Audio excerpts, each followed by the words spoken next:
muslimin dan muslimat yang dirahmati Allah sekalian. Muaz bin Jabal meriwayatkan hadis yang kita nak baca ni. Dia kata, kuntu ma'an Nabi sallallahu alaihi wasallam fi safar. Dia kata, termasuk aku ada sama dengan Nabi sallallahu alaihi wasallam dalam satu musafir. Sahabat-sahabat tuan-tuan, kalau terpilih untuk ikut Nabi di dalam musafir Nabi, itu satu bonus. Bukan semua orang boleh ikut. Nabi SAW kalau dia nak pergi musafir, dia pilih siapa nak ikut dia. Siapa yang terpilih itu satu bonus. Muaz bin Jabal kata, pernah sekali aku terpilih untuk ikut safar bersama dengan Nabi SAW. Fa asbahtu yauman qariban minhu. Dia kata pagi itu aku dapat peluang duduk dekat dengan Nabi SAW. Dapat ikut Nabi itu satu bonus, dapat duduk dekat Nabi itu double bonus. Dia kata pagi itu aku dapat duduk dekat dengan Nabi. Wa nahnu nasir. Dia kata ketika itu kami dalam perjalanan, kami musafir. Faqultu ya Rasulullah. Muaz kata aku tanya Nabi, ya Rasulullah, akhbirni bi'amalin yudkhilunil jannah wa yuba'iduni 'anil nar. Ini sahabat tuan-tuan. Mereka tak lepas peluang. Berdapat peluang ikut Nabi, bila dapat peluang pergi dekat dengan Nabi, mereka mesti ada satu benda nak tanya Nabi. Mereka nak ilmu daripada Nabi SAW.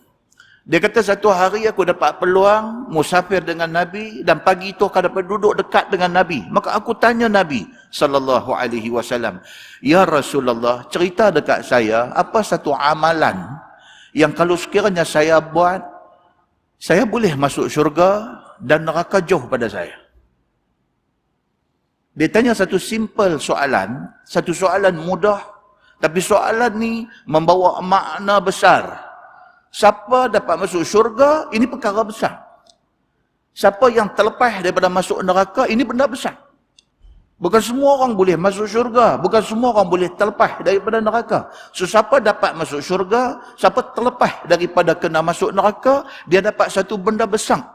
Satu anugerah besar daripada Allah Subhanahu wa ta'ala.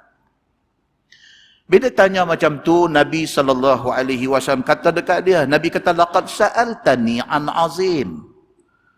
Nabi kata, wahai Muaz, hang tanya aku ni benda besar. Nabi kata, wa innahu la yasirun ala man yassarahu Allahu alaih. Nabi kata, tapi benda aku nak habaq sekali lagi ni akan jadi mudah ke atas orang yang Allah nak bagi kemudahan pada dia. Sekali lagi aku nanti habaq dekat hang, apa amalan yang hang buat, yang hang boleh masuk syurga, dan apa amalan yang hang buat, hang boleh terlepas daripada neraka. Sekali lagi, Nabi kata aku nanti habaq.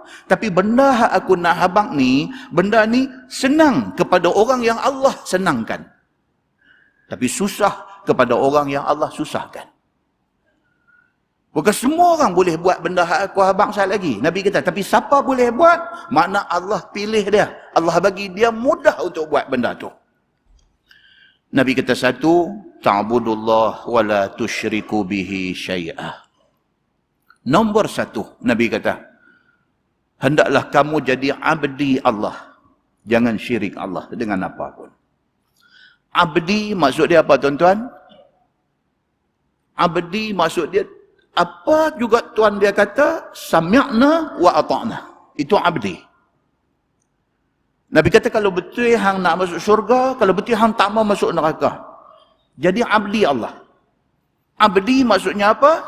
Tuhan kata putih, putih. Tuhan kata hitam, hitam. Tuhan kata buat, buat. Tuhan kata jangan, jangan. Itu kedudukan abdi dengan Tuhan. Apa juga Tuhan dia kata, dia hanya kena dengar dan dia hanya kena buat. Dia tidak boleh question. Dia tidak boleh tanya Tuhan, pasal apa saya kena buat? Tak boleh.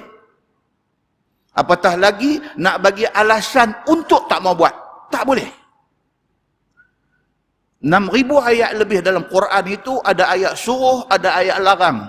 Semua benda yang Allah suruh dalam ayat tu, sami'na, kami dengar, wa ata'na, dan kami taat. kami tidak boleh nak question Tuhan, nak tanya balik Tuhan, pasal apa nak kena buat, sesuai ke tak kalau kita nak buat, tak boleh.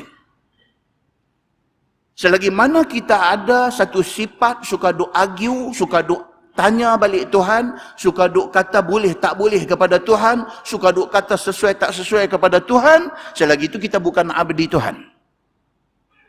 Itu nombor satu. Kalau nak masuk syurga, jumpa ayat suruh dalam Quran, hati mau ingat nak buat. Bukan nak cari dalih untuk tak mau buat. Muslimin dan muslimat yang dirahmati Allah sekalian. Yang kedua, waktu qimus salah. Semayang. Yang dimaksudkan dengan semayang di sini adalah semayang fardu. Subuh, zuhur, asar, maghrib, isya. By hook or by crook. Kok mana cerita pun kena buat. Waktu sehat, waktu sakit. Waktu kaya, waktu senang. Waktu lapang, waktu sempit. Waktu apa pun. Semayang 5 waktu, tidak ada tolak ansur.